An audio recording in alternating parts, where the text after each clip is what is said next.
স্বামী একজন কসমেটিক্সের ব্যবসায়ী ছিল। আমার স্বামীর পৈতৃক সম্পত্তি ছিল, চরে খের বিক্রি করতে গিয়েছিল রাজশাহী মাটির কাছে। ওখানে গিয়ে আমার স্বামীর বিতর্ক হয়ে ওখানকার লোক আমার স্বামীকে কুপিয়ে হত্যা করেছে। আমরা তার ফাঁসি চাই। এই যে আমার নিষ্পাপ সন্তানের লাল জাকারিয়া পিন্টু মেহেদি, আমরা তোর ফাঁসি চাই। আমরা তোর ফাঁসি চাই।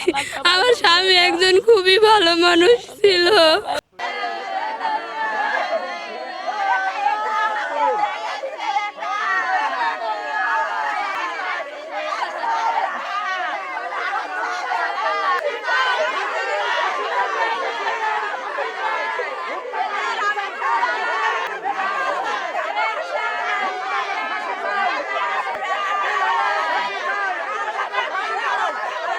ব্যবসা করে আমার বেটাকে খেড়ের মাঠে গেছে, তার বাপ দাদার বইবে খেড় বিক্রি করতে যায়, কে ডাইকে নিয়ে যায় আমার বেটাকে হত্যা করলো। বেটা আমি পরে সংবাদ পাইছি আমার বেটাকে 7 গোটা করি আমার বেটাকে নদীতে ফেলে দিয়েছে। বেটা তারপরে আমার বেটা কার খুঁজে যায় পাইনি রে বেটা।